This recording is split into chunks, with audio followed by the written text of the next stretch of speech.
Hello दोस्तों, स्वागत है आपका। दोस्तों, आज मैं आपको जनरल अवेयरनेस के बहुत ही इंपॉर्टेंट क्वेश्चन करवाऊंगा, जिनके एग्ज़ाम्स में आने के बहुत ही ज़्यादा चांसेस है। बिल्कुल 100% चांस है कि ये क्वेश्चन एग्ज़ाम में पूछे ही जाएंगे। तो चलिए शुरू करते हैं।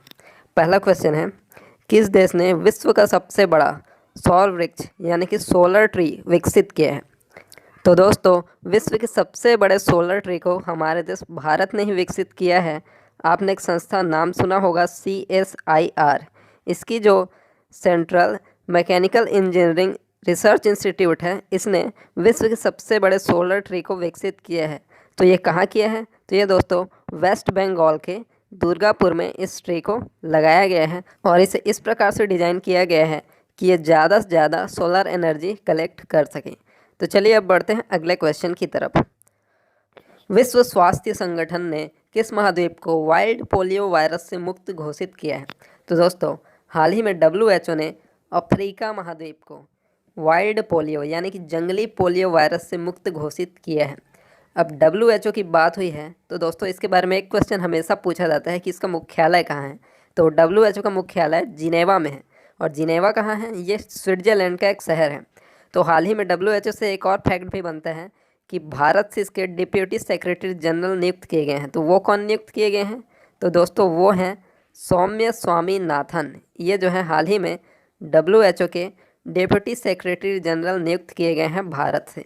इसको आप याद रखिए। तो चलिए अब बढ़ते हैं अगले क्वेश्चन की तरफ। BRICS anti drug working group का चौथा सत्र किस देश की अध्यक्षता में आयोजित हुआ है? दोस्तों, अभी ब्रिक्स का चौथा anti drug working group session, जो कि दोस्तों ड्रग्स के जो इन ब्रिक्स देशों में सप्लाई हो रही है, उन पे नियंत्रण करने के लिए ये जो है वर्किंग ग्रुप का सेशन रखा गया था। इसकी अध्यक्षता रूस ने की है। तो दोस्तों, रूस ने की है। तो ये है रूस। इसकी कैपिटल क्या है? मॉस्को। और यहाँ के प्रेसिडेंट कौन है? तो वो हैं व्लादिमीर पुतिन।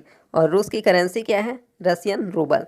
तो दोस्तों, ब्रिक्स की बात हुई है। तो दोस्तों, ब्रिक्स जो है 5 देशों का इकोनॉमिक पर्पस से बनाया गया ग्रुप है। अब ब्रिक्स के कौन कौन से मेंबर हैं? तो ये हैं दोस्तों ब्राज़ील, रसिया, इंडिया, चाइना और साउथ अफ्रीका। तो दोस्तों, इन 5 देशों ने मिलकर ब्रिक्स बनाया है। इसकी स्थापना 2006 में हुई थी, लेकिन साउथ अफ्रीका जो है वो इसमें 2010 में शामिल हुआ। ये क्वेश्चन पूछा जा सकता है, साउथ अफ्रीका ब्रिक्स में कब शामिल हुआ, इसे आप याद रखिए। तो चलिए अब बढ़ते हैं अगले क्वेश्चन की तरफ। 15 अगस्त को पहली बार कहाँ तिरंगा फहराया गया था? तो दोस्तों, आपको बताना है कि इसमें से कौन सी जगह पहली बार 15 अगस्त को 2020 को तिरंगा फहराया गया था। तो ये फहराया गया था दोस्तों न्यूयॉर्क में। न्यूयॉर्क में पहली बार 15 अगस्त 2020 को तिरंगा फहराया गया था। और ये न्यूयॉर्क के टाइम्स स्क्वायर में, टाइम्स स्क्वायर एक न्यूयॉर्क का जगह है जहाँ यह तिरंगा पहली बार फहराया गया था 15 अगस्त 2020 को।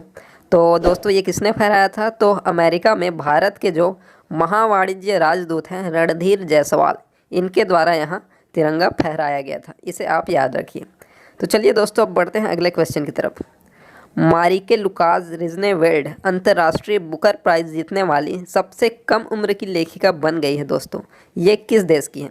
तो इसका आंसर है डी, डच। डच की रहने वाली है मारिके लुकास रिजनेवेल्ड। ये जो है सबसे कम उम्र की अंतर्राष्ट्रीय बुकर प्राइज़ जीतने वाली राइटर बन चुकी हैं। तो दोस्तों, मारिके लुकास रिजनेवेल्ड को बुकर प्राइज़ क्यों दिया गया है? तो इन्होंने एक बुक लिखी है, द डिस्कम्फर्ट ऑफ इवनिंग। इसी के लिए इन्हें इंटरनेशनल बुकर प्राइज़ से सम्मानित किया गया है। और दोस्तों, इस प्राइज़ में जो प्राइज़ मनी, रिवॉर्ड मनी जो होती है, वो 50,000 पाउंड दी जाती है। तो चलिए बढ़ते हैं अब अगले क्वेश्चन की तरफ। विश्व बौद्धिक संपदा संगठन WIPO में भारत की रैंकिंग क्या है? तो दोस्तों, अभी हाल ही में WIPO यानी कि विश्व बौद्धिक संपदा संगठन ने एक रैंकिंग जारी की है, जिसमें 50 देशों को शामिल किया गया था। और इस रैंकिंग में भारत की जो रैंकिंग आई है वो है 48वां। यानी कि देखा जाए तो बहुत ही ख़राब स्थिति है बौद्धिक संपदा में भारत की। और इसमें जो टॉप किया है वो है दोस्तों स्विट्ज़रलैंड। स्विट्ज़रलैंड की जो बौद्धिक संपदा है वो सबसे ज़्यादा है। तो दोस्तों, इस रिपोर्ट को जारी किसने किया था? तो इसे जारी किया था ग्लोबल इनोवेशन इंडेक्स ने। और इसमें जैसा कि मैंने आपको बताया, स्विट्ज़रलैंड ने टॉप किया है। तो चलिए अब बढ़ते हैं अगले क्वेश्चन की तरफ। IBP यानी कि भारत बांग्लादेश प्रोटोकॉल की संख्या 8 से बढ़ाकर कितनी कर दी गई है? तो दोस्तों IBP यानी कि भारत बांग्लादेश प्रोटोकॉल की जो संख्या है वो अभी 8 से बढ़ाकर 10 कर दी गई है। ये सभी जो है अंतर्राष्ट्रीय व्यापार जो कि भारत और बांग्लादेश के बीच होता है उनके लिए अभी बढ़ाई गई है। अगले क्वेश्चन की तरफ बढ़ते हैं।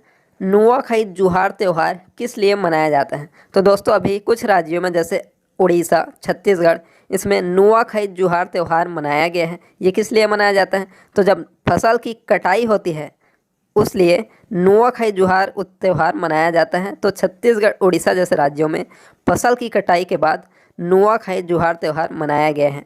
तो चलिए अब बढ़ते हैं अगले क्वेश्चन की तरफ। महिला एवं बाल विकास द्वारा किस माह को पोषण माह के रूप में मनाया जाता है? तो दोस्तों अभी 2016 से सितंबर माह को पोषण माह के रूप में मनाया जाता है। इसे महिला एवं बाल विकास द्वारा इस माह को पोषण माह के रूप में मनाया जा रहा है। और अगर आपसे पूछा जाए कि पोषण सप्ताह कब मनाया जाता है तो सितंबर के पहले सप्ताह यानी कि 1 से लेकर 7 सितंबर को पोषण सप्ताह हर वर्ष मनाया जाता है। तो चलिए अब दोस्तों बढ़ते हैं अगले क्वेश्चन की तरफ। लोकटक झील किस राज्य में है? तो दोस्तों लोकटक झील, इसे याद रखिए, ये बहुत ही इंपॉर्टेंट है। ये जो है मणिपुर राज्य में है लोकटक झील। इसे हमेशा एग्ज़ाम में पूछा जाता है। तो अब लोकटक झील की बात हुई है तो दोस्तों मणिपुर में एक और जगह भी है लोकटक झील के पास, केबुल लामजाओ नेशनल पार्क। ये जो है दोस्तों दुनिया का पहला फ्लोटिंग नेशनल पार्क है, इसे भी आप याद रखिए। तो चलिए अब बढ़ते हैं अगले क्वेश्चन की तरफ। राग कामेश्वरी किसकी रचना है? तो दोस्तों राग कामेश्वरी किसकी रचना है, ये भी एग्जाम में आ सकता है। इसका आंसर है बी, पंडित रविशंकर। पंडित रविशंकर की रचना है राग कामेश्वरी। तो चलिए अब बढ़ते हैं अगले क्वेश्चन की तरफ। शैलोत्कीर्ण 3 सिर वाले शिव जिन्हें महेश मूर्ति के नाम से जाना जाता है निम्नलिखित में से किस स्थान पर है? तो दोस्तों इसका आंसर है सी, एलिफेंटा। महाराष्ट्र के मुंबई के पास एक एलिफेंटा केव है, वहीं 3 सिर वाले शिव महेश मूर्ति एलिफेंटा केव्स में स्थित हैं। तो चलिए दोस्तों आज के लिए इतना ही। अगर आपको ये वीडियो पसंद आया है तो चैनल को सब्सक्राइब कीजिए। अगर आपको ये वीडियो पसंद आया है तो कृपया लाइक भी कीजिए और इस वीडियो को अपने दोस्तों के साथ शेयर भी कर दीजिए।